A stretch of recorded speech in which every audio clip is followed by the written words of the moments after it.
का एक संकल्प है, जो सोच है, तो उनकी गुरु माँ जो है उस टाइम में आशीर्वाद नहीं देती है।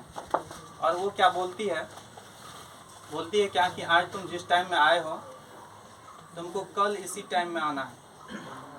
तो ऐसा होता है क्या कि अगर हम लोग भी कहीं कुछ लाने के लिए जाते हैं, अगर दूसरा डेट देता है तो अगर नहीं भी क्लियर करते हैं तो हम लोग के माइंड में प्लानिंग हो, हम लोग खुद भी डिसाइड सोच सकते हैं कि हो सकता है कि कल कोई काम कोई जरूरी ऐसा हो, इसलिए ऐसा कहा जा रहा है। तो ऐसी स्थिति में उनको आशीर्वाद नहीं मिला और दूसरे दिन आने को कहा गया। जब वो दूसरे दिन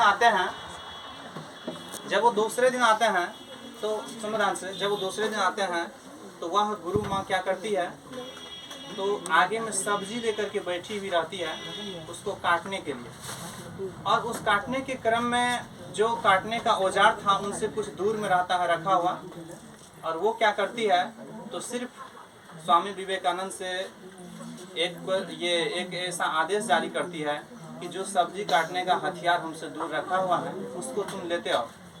वो ला करके देते हैं, और वो ला करके देने के बाद ही वो आशीर्वाद दे देती है क्या कि तुम जाओ और तुम्हारी जीत निश्चित ही तुम जीतेगा। और ऐसा आशीर्वाद मिलते ही उनके मन में प्रश्न आ गया कि जब इतनी छोटी सी आशीर्वाद देनी थी, उनके मन में लगा कि हमको आज आशीर्वाद के लिए इसलिए बुलाया गया कि कोई विशेष तरह से हमको मतलब आशीर्वाद दिया जाएगा या कोई विशेष कार्यक्रम किया जाएगा, लेकिन नॉर्मली उनको कहा गया। तो जिसके कारण जो है उसके मन में जो प्रश्न आ गया, तो उनको उनको जाने की इच्छा नहीं हो रही थी, उनको पूछने की इच्छा हो रही थी।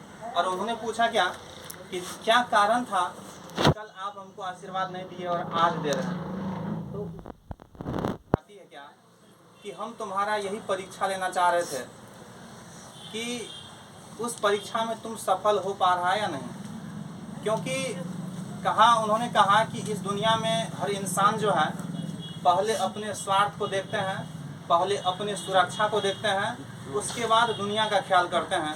लेकिन उसका उल्टा तुम में हमने देखा। और वो कैसे, तो जो हथियार वो ला करके दिया था, उस हथियार में जो हत्था था, जो पकड़ने वाला था, वो उन्होंने नहीं पकड़ा था।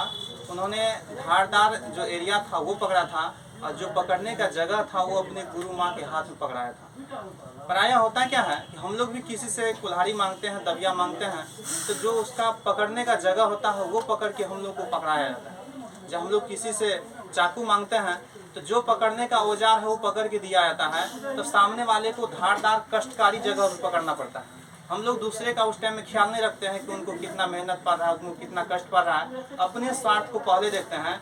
यही गुण उसमें नहीं था कि अपना उनको कष्ट हो जाए, दुख हो जाए, लेकिन दुनिया के सुख को, दूसरे के दर्द को उनको समझने की जो शक्ति थी, जिनके कारण ऐसा एहसास उसको उनके गुरु माँ को हुआ, और तब जाकर के आशीर्वाद दी, तो उनकी निश्चित रूप से जीत हुई। तो क्या तुम लोगों को ये बात समझ में आई कि हम लोगों को क्या करना चाहिए?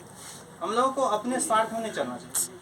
हम लोगों को पहले दूसरे की परेशानी को देखना चाहिए, अपना कष्ट